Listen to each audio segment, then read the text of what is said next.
Good evening बच्चों।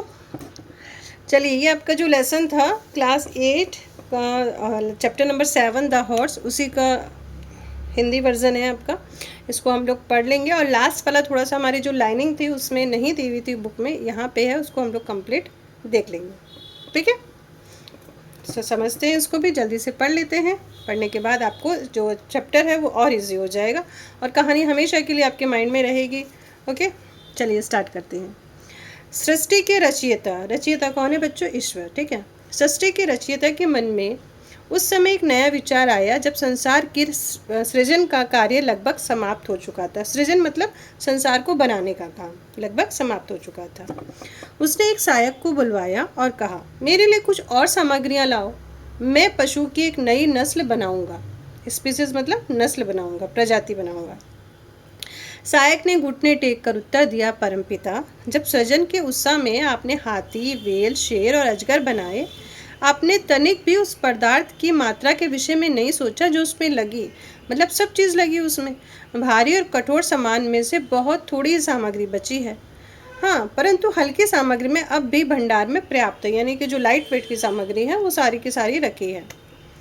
सृष्टा ने एक क्षण के लिए सोचा, जब क्रिएटर था ना, उन्होंने सोचा एक क्षण के लिए, अच्छा, जो भी तुम्हारे पास है मुझे ला कर दो। इस बार सृष्टा ने कठोर सामग्रियों में से थोड़ी सी सामग्री लेने का ध्यान रखा।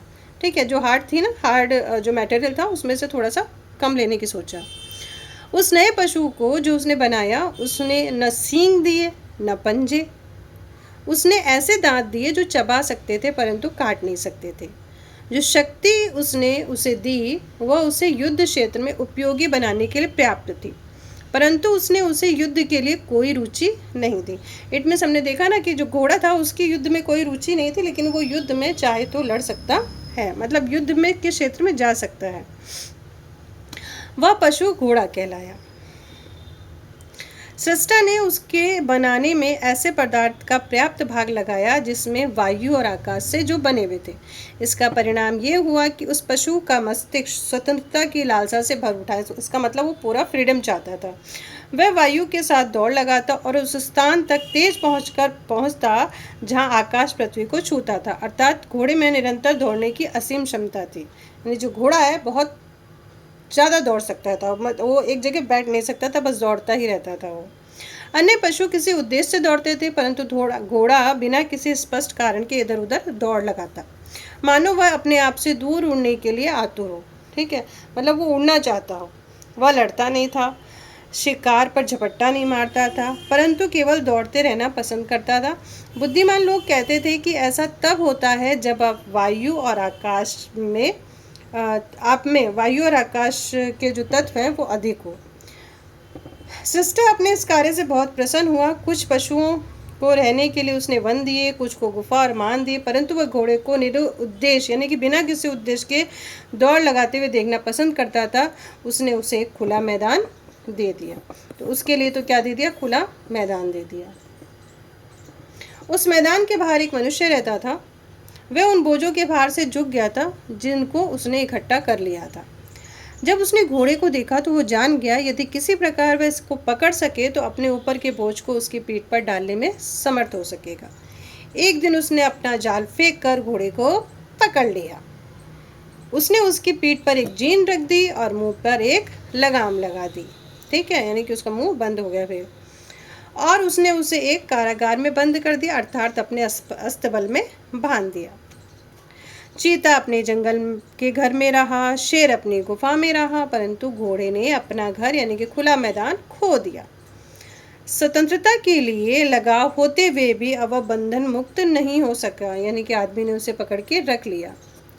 जब उसके लिए जीवन असहनीय हो गया तो उसने अपने कारागार की दीवारों पर जोर से लात मारी। इससे घोड़ों के खुरों की अपेक्षा दीवारों को कम चोट लगी, यानी कि उसके जो खुर थे उसको ज़्यादा चोट लगी, दीवारों को कम लगी। परंतु लगातार लातों के बाद पलस्तर के टुकड़े गिरने लगे।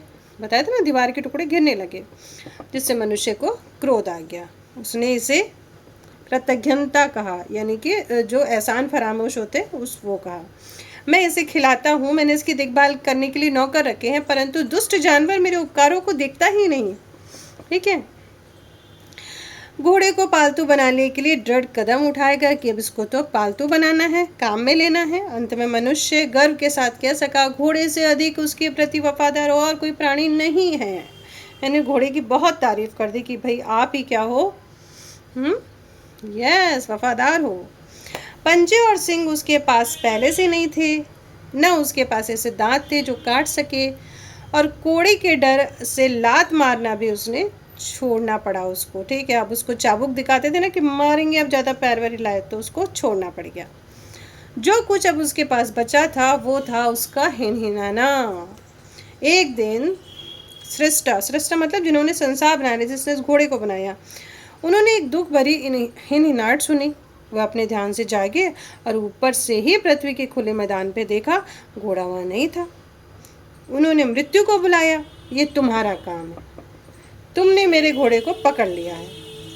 मृत्यु ने कहा, अविनाशी पिता, आप सदा मुझ पर संदेह करते हैं, परंतु कृपया करके एक बार मनुष्य के घर पर तो दृष्टि डालिए, वहां तो देखिए आप।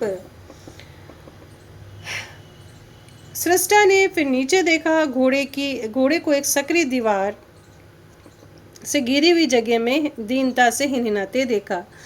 उनका हृदय करुणा से भर गया और उन्होंने मनुष्य कहा, यदि तुमने घोड़े को स्वतंत्र नहीं किया तो मैं इसे चीते के समान दांत और पंजे दे दूंगा। मनुष्य ने कहा, परमपिता, आपका ये प्राणी स्वतंत्रता के योग्य नहीं है। देखिए, मैंने इसकी सुख सुविधा के लिए कितना अच्छा अस्तबल बनाया है। परंतु सृष्टा ने जोर देकर कहा, कि घोड़े को स्वतंत्र किया जाना चाहिए। मनुष्य ने कहा, मैं आपकी इच्छा का पालन करूंगा, परंतु मुझे विश्वास है कि आप 1 सप्ताह में अपना विचार बदल देंगे। देखिए, ये वाली जो लाइन है वहाँ पे नहीं आई थी, ठीक है, लेकिन आप 1 सप्ताह में अपना विचार बदल देंगे और सहमत होंगे कि मेरा अस्तबल इसके लिए सर्वोत्तम स्थान है। मनुष्य ने घोड़े की आगे की टांगों में रस्सी से एक साथ बांध दिया, जैसा कि हमने देखा था उसमें, और उसे स्वतंत्र कर दिया। इस प्रकार बांध देने पर घोड़ा केवल मेंढक की भांति इधर उधर फुदक सकता था, तेज तो नहीं भाग सकता था वो। ये इंसान का दिमाग है, किसी को भी अपने वश में कर सकता है अगर वो सही माइंड का यूज कर ले।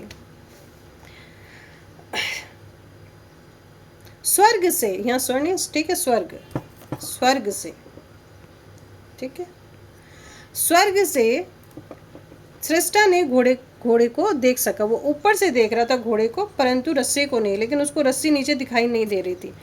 वह शर्म से लाल हो गया। तो इस प्रकार का प्राणी बनाया है मैंने। उसने अपने मन में स्वीकार किया कि उसकी भयंकर भूलों में से एक भूल ये भी है कि इस तरह का मैंने प्राणी बनाया है। मनुष्य ने कहा, अब इसका क्या किया जाए? क्या स्वर्ग में खुले मैदान नहीं है जहाँ इसे घूमने के लिए भेजा जा सके? सृष्टा ने उत्तर दिया, मैं इससे थक चुका हूँ, इस प्राणी को आप अपने अस्तबल में ले जाओ। मनुष्य ने कहा, परंतु परमपिता, मेरे लिए बोझ होगा। सृष्टा ने उत्तर दिया, हाँ, परंतु बोझ को स्वीकार करके तुम अपने हृदय की विशालता का परिचय दोगे। मनुष्य उसको ले गया। मनुष्य तो यही चाहता ही था कि उसको क्या मिल जाए, घोड़ा मिल जाए उसकी हेल्प के लिए। ठीक है, तो चलिए अब बाकी चीज़ें हैं, कहानी यहाँ फिनिश होती है। आई होप आपको अच्छी लगी होगी। फिर मिलेंगे, बाय बाय, टेक केयर।